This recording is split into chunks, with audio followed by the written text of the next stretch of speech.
possible que si vous m'avez envoyé votre histoire, elle ne passe pas dans cette vidéo, mais peut-être dans une prochaine. Quoi qu'il en soit, ça va être génial. Et c'est parti. La première histoire nous vient de Josué, qui est également un de mes modérateurs. Il faut savoir que Madame Despassin, j'y croyais pas parce que j'y avais jamais cru, jusqu'au jour où je suis tombée sur son tombeau dans une chapelle, fissurée par la foudre. Des gens disent que c'était pour la punir au-delà de la mort à cause de la maltraitance qu'elle a donnée aux enfants. Il y a un jour où je suis partie au soir parce qu'on m'avait toujours dit le soir ici tu vas jamais rester car c'est hanté. J'ai tenté l'expérience et à partir de minuit, donc en avant vers la chapelle, et c'était la plus grosse frayeur de ma vie. J'entendais des pleurs d'enfants près de la chapelle, des coups de fouet, des cris venus de nulle part. J'avais des frissons et j'étais tétanisée. Je suis rentrée directement chez moi. Ça me parle cette histoire de Madame Despassin, donc j'ai pas trop le contexte pour cette première histoire. Il y aura des histoires où il y aura vraiment un contexte, mais du coup là c'est quelqu'un qui a vécu une histoire dans une chapelle hantée. Ok, c'était la mise en bouche les amis. On passe à la seconde histoire. Alors cette histoire nous arrive de Ambrette, donc merci à toi de m'avoir envoyé cette histoire. Coucou Roro, voici comme promis ma petite histoire. Je dirais plutôt qu'elle est intrigante. En 2013, j'ai perdu une personne que je considérais comme mon grand-père. Mon vrai grand-père est mort quand j'avais 1 an et Gabriel était le compagnon de ma grand-mère depuis que je suis toute petite. Nous l'avons enterré le 24 décembre. Jusque-là, rien d'anormal. Ma famille de Paris descend dans le sud pour ce moment. Malheureusement, nous venions d'ouvrir un restaurant avec mon papa et celui-ci n'avait pas voulu que je loupe la journée de Noël pour aller à l'enterrement. Et j'étais très peinée et je m'en voulais. Ma mère, mon frère, ma mamie ainsi que toute ma famille se rendent à l'enterrement. L'une de ces petites filles qui s'appelle Vanessa était en communication avec une voyante prénommée Patricia Daré. Dame en qui elle avait grandement confiance car elle lui avait relaté des faits et des conversations sur elle et sa mamie décédée qu'elle seule connaissait. Elle la questionne sur Gabriel, savoir s'il était soulagé car énormément malade lors de sa mort. S'il ne souffrait plus, elle lui a dit qu'il allait bien, qu'il avait retrouvé sa mère, qu'il a cherché toute sa vie. Ma grand-mère était la seule au courant de cette histoire d'ailleurs et qu'il était apaisé. Cependant, il avait un message à transmettre. Il fallait que Vanessa dise à une de ses petites filles qu'il considérait comme la sœur de Vanessa, même si elle n'était pas de la même famille, de ne pas s'en vouloir, de ne pas être là aujourd'hui, qu'il comprenait pourquoi le papa ne voulait pas qu'elle s'absente de son travail. Vanessa ne comprenait pas de qui il parlait. Elle énumère alors ses vrais frères et sœurs, ses cousines, qui m'a expliqué que ma tristesse, colère et la culpabilité de ne pas y être allée étaient si puissantes que Gabrielle s'est manifestée auprès d'elle. Car elle m'explique bien qu'elle n'appelle pas les hommes, mais que c'est elles qui viennent à elle, et s'ils ont un message à délivrer. Et il voulait me rassurer sur mon absence de cet événement. Cela m'a énormément bouleversée. Voilà, ce n'est pas terrifiant à proprement parler, mais c'est quelque chose d'étrange. Je précise que Patricia ne nous a jamais demandé d'argent. Nous avons discuté ensemble, normalement, comme par exemple ici. Alors j'avoue que c'est super troublant. Les histoires liées au médium, on y croit pas, mais là vraiment c'est très précis, donc je trouve ça assez fou. On va passer à une autre histoire.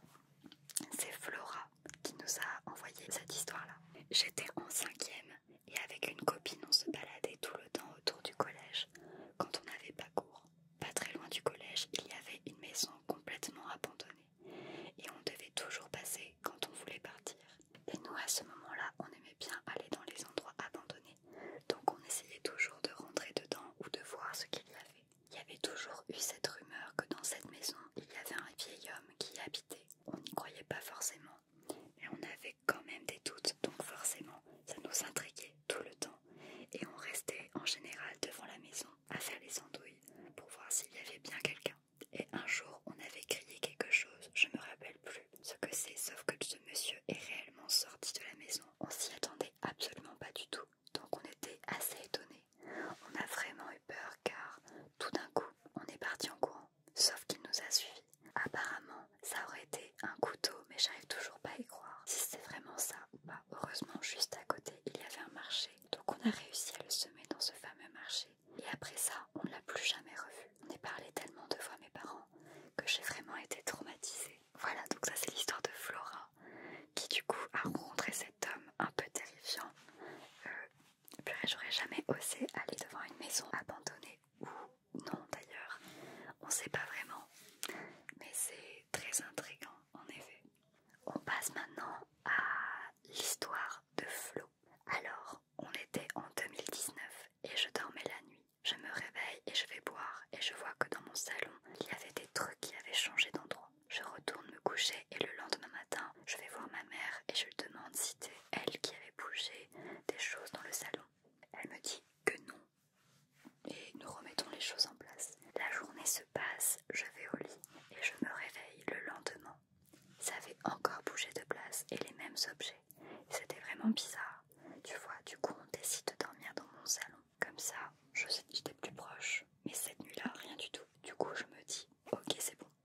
Les jours avancent, une nouvelle journée et dans la nuit, je suis réveillée par un objet de déco qui tombe et qui se casse. Du coup je vais voir et là rien, tout était fermé. Et c'est à ce moment-là que je commence à penser qu'il se passait quelque chose de bizarre. Et du coup je fous tout en bas de la maison avec de la lumière de mon téléphone, mais il n'y avait rien. Et comme je ne me sentais pas bien, j'ai passé le reste de la nuit devant la télé. Et puis, je ne sais pas si ça t'est déjà arrivé, je sentais une présence. Et pourtant rien le lendemain.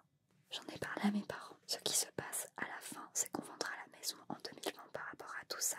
Car ça arrivait très souvent. C'était tous les jours. Puis en février 2022, on nous a appris que les nouveaux propriétaires avaient également quitté la maison. Aujourd'hui, je ne sais toujours pas ce qui se passait dans cette maison et je n'y suis jamais retournée. Super bizarre, ces histoires d'objets qui se déplacent tout seuls, ça m'a toujours vachement intriguée. Personnellement, j'ai jamais vécu de choses qui se déplacent comme ça, mais ça doit être vraiment étrange. Eh bien, merci pour ton histoire. On passe à l'histoire suivante. C'est une histoire d'Elodie. Bonsoir Roro. Juste avant de dormir, je vais te raconter une histoire. J'ai un ami qui vivait dans une maison mitoyenne et il y avait un vieux monsieur sous oxygène qui vivait là. Un soir, cette personne est décédée. Une semaine après, mon ami s'est réveillé le matin et il avait du mal à respirer.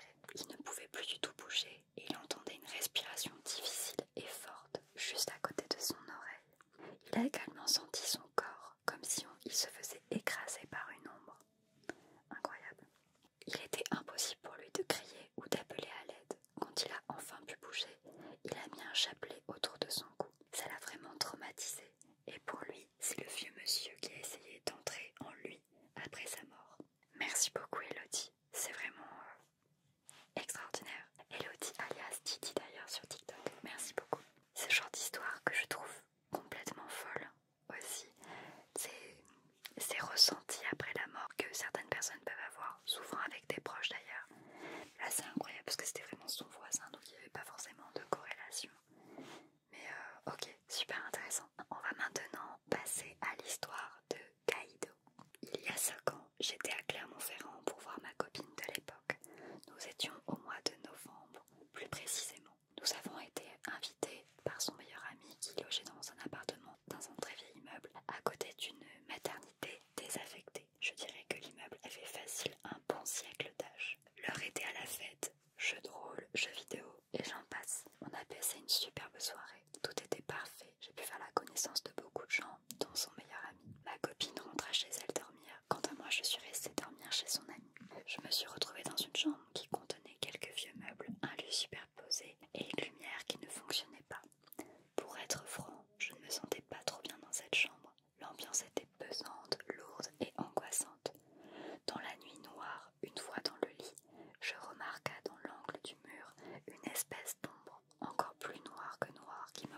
réveil, on entendait un hurlement, puis des pleurs.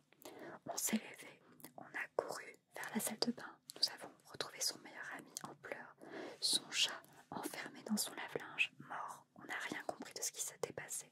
Une semaine plus tard, son ami a fait appel à un exorciste pour exorciser la chambre, là où était présent ce petit garçon. Croyez-le ou non, la sensation de pesanteur et de lourdeur avait totalement disparu. Encore aujourd'hui, je ne trouve aucune explication logique à tout cela. Oh, elle est terrifiante celle-là. En plus, le truc avec le chat, mon Dieu, c'est affreux. Elle est hyper pesante celle-ci. Merci en tout cas Gaï de nous l'avoir racontée. Et on va passer tout de suite à la prochaine histoire. Très bien, allez c'est parti pour cette nouvelle histoire. Mon histoire se passe le 31 octobre 2019. J'avais programmé une soirée entre copains pour Halloween. Ce qu'il faut savoir, c'est que j'avais 15 ans à ce moment-là et j'étais au collège. On était jeunes et on s'était dit qu'on allait aller se balader en ville vers 21h-22h. À cette époque de l'année, il faisait nuit noire à 21h. On se balade pendant environ 1 heure et on voit plein de gens en costume faire les bonbons de toute la ville. Puis on se dit, bah venez, on va aller au collège, juste parce qu'on n'était pas très loin. On fait le chemin qui dure 30-40 minutes à peu près à pied et on arrive vers 22h30. Le collège est très facile d'accès, c'est en campagne. Pour y entrer, nous sommes passés par la forêt. Voilà la photo de mon collège. Désolée pour la qualité, mais c'est la seule photo où on voit l'ensemble de mon collège. Je vous mets la photo. Là où tu vois le rond rouge tout à gauche, c'est par ici que nous sommes rentrés. On était 4 et un de mes potes voulait faire pipi. Donc il a décidé de faire ses bails sur la cage de foot à côté de la photo, au deuxième rond rouge. Moi et mes 2 autres potes restions dans la forêt pendant que monsieur faisait pipi sur le cage. Les lumières du collège étaient allumées, du coup on pouvait apercevoir les bâtiments en haut à droite de la photo. Je tiens à préciser qu'il n'y avait personne à cette heure-ci. Mon pote fait pipi, on attend 5-10 minutes, puis je décide de regarder au loin. Et là, d'un coup, le stress. J'aperçois une silhouette d'homme tenu clairement vers nous. Je ne saurais expliquer ce que c'était à part une réelle silhouette noire de la taille d'un homme. Je ne pouvais pas apercevoir clairement les détails du corps. C'était vague. On était à 200 mètres environ des bâtiments du collège. Et du coup, le dernier rond rouge, un peu à droite au milieu de la photo, c'est là-bas que j'ai vu la silhouette. Pendant qu'on était encore là-bas, j'ai dit à mes potes, vous voyez pas une silhouette de là-bas? Ils m'ont tous répondu si. Malgré ça, on a appelé le père d'un de ses potes pour venir nous chercher et dormir chez lui. On a fini la soirée en mode film d'horreur. Pendant une semaine, j'arrêtais pas de me demander, mais est-ce que c'était un vrai monsieur? Puis quasiment 2 ans après, j'en parle pour la vidéo d'Halloween et je n'ai toujours pas d'explication. Je te remercie si tu as pu me lire. C'est incroyable, ça a dû être tellement terrifiant. J'ai déjà mes potes qui m'ont raconté des histoires similaires où ils avaient vu des apparitions comme ça au loin devant eux. Ça doit être tellement angoissant. En tout cas, merci beaucoup pour ton explication. On va maintenant lire l'histoire de Dams.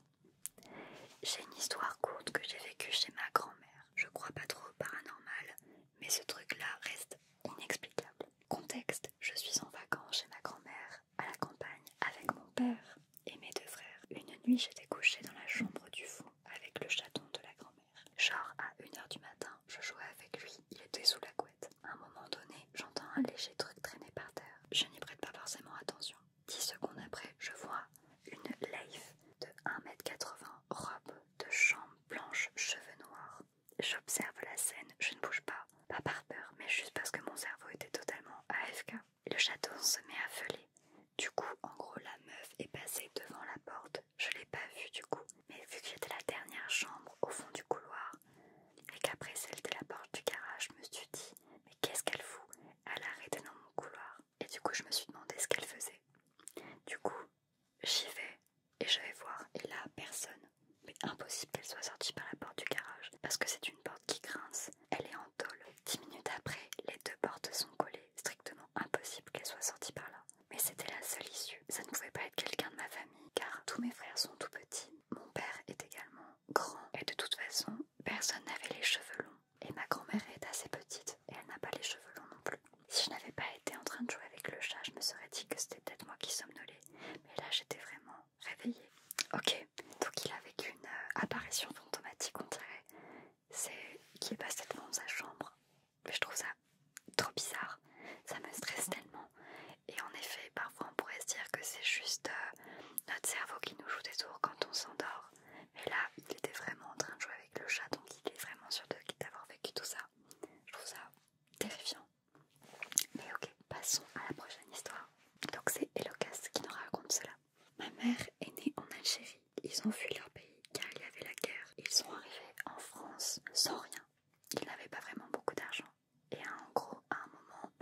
Donc c'était l'occasion rêvée.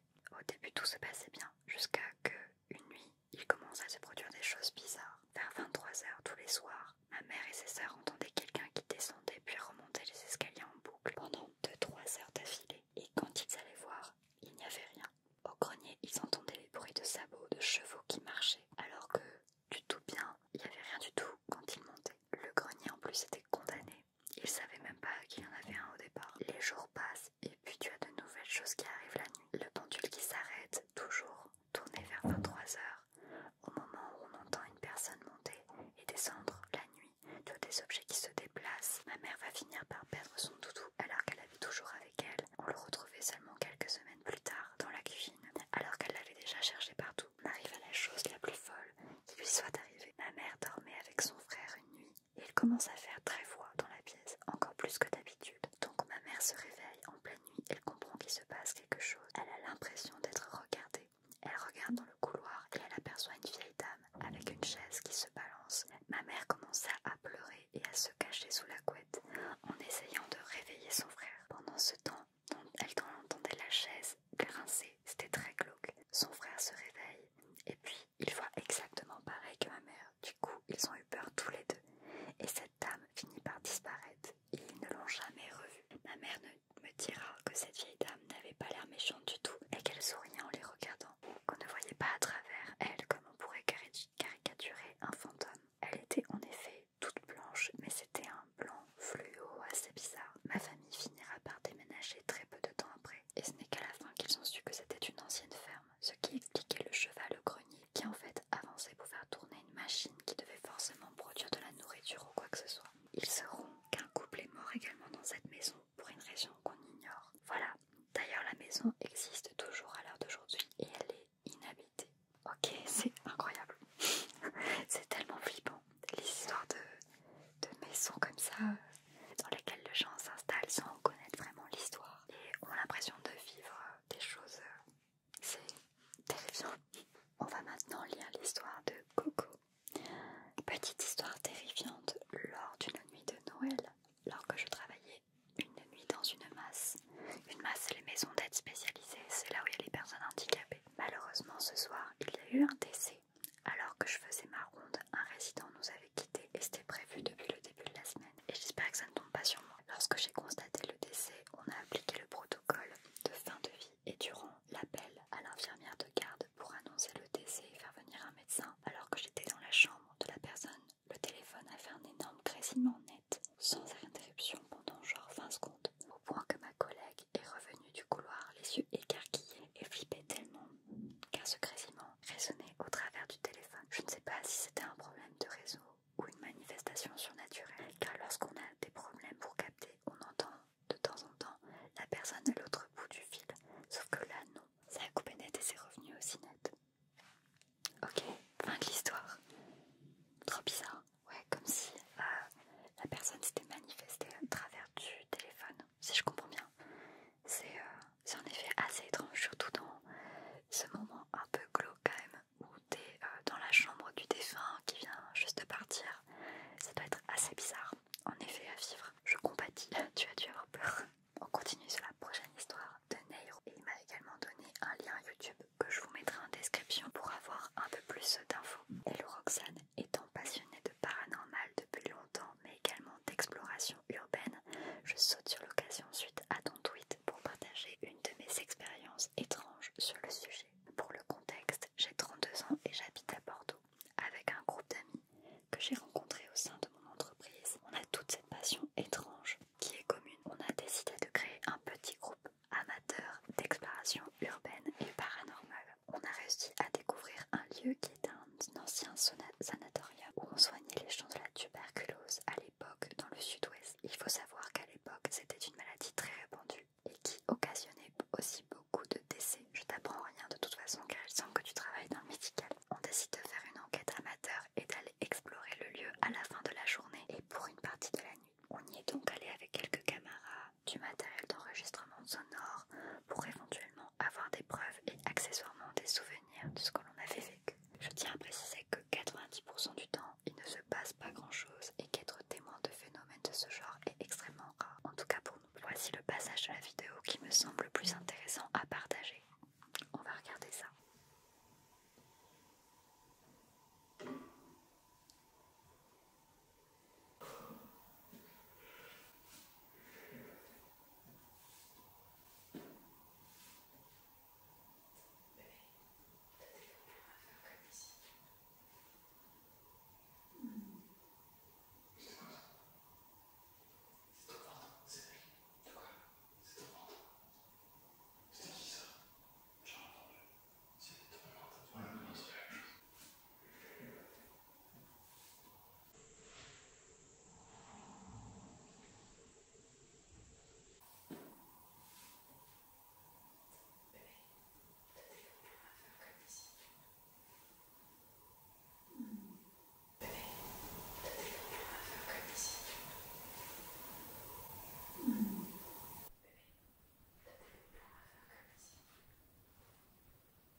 Ok, donc en effet, on entend quand même genre un espèce de grincement ou un bruit sourd, comme si quelqu'un toussait. C'est vraiment trop bizarre. Information complémentaire liée à ce passage de vidéo. À ce moment-là de la vidéo, nous sommes dans la chapelle du sanatorium. La nuit est tombée. Il doit être aux alentours de 1h du matin. La chapelle est toute petite et nous sommes dans un petit village de campagne. Nous sommes tous assis à différents endroits de la chapelle. Si je vois un dessin fait sur Paint pour contextualiser, nous sommes 5 au total, 4 garçons et une fille. On entend bien la fille de notre groupe chuchoter, mais tu verras qu'à un moment on entend une voix extérieure qui se greffe à l'enregistrement. Parmi les personnes présentes, nous ne sommes que 2 à l'avoir entendu sur le banc de gauche. La personne sur le balcon ne l'entendra pas et pareil concernant la personne de droite. Néanmoins, l'enregistreur et de la caméra vont bel et bien capturer la voix. De plus, il y a une anomalie ou un plan qui se déplace visuel quelques secondes juste avant. Et hasard ou non, cette anomalie est sur la gauche exactement à l'endroit où on a entendu la voix. Eh bien écoute, c'est super intéressant. En plus la vidéo a l'air super cool. Donc si jamais ça vous intéresse, je vous mets quand même ça en description. Vous puissiez aller voir. Mais c'est assez troublant. Merci beaucoup Nehru. J'ai fait juste une fois de l'exploration, pour ma part 2 fois. Et j'avoue que déjà, même s'il se passe pas grand chose, l'ambiance est tellement pesante et angoissante que tout de suite ça nous met dans un mood particulier. Mais c'est hyper intéressant aussi à faire, donc mais c'est également super intéressant à faire, donc ça doit être trop génial. En plus t'es de Bordeaux et je sais qu'il y a beaucoup de lieux qui sont aux alentours de Bordeaux. Ok les amis, on va donc passer à la dernière histoire de cette vidéo. C'est parti. Coucou Roxane, pour ma part j'ai vécu une expérience paranormale lorsque j'avais 25 ans. J'avais un ami qui visiblement était très attiré par l'ésotérisme. Parfois il priait et avait l'air de communiquer avec Dieu, à moins qu'il s'agissait d'autres personnes qui avaient les mêmes capacités que lui. Je l'ai vu faire cela des fois le soir sur le bord de la Canée alors qu'on était en vacances en Crète. Il était très mystique. Il m'a fait visiter au moins 2 reprises une chapelle lorraine du XIIe siècle de style roman pour laquelle il y avait une crypte. La deuxième fois, il a commencé par m'expliquer la signification ésotérique des sculptures qu'il y avait sur les chapiteaux de l'édifice. Cela m'impressionnait. Puis soudain, il a pris une bougie qu'il a allumée avant de m'emmener dans le noir. À la seule lueur de cette bougie et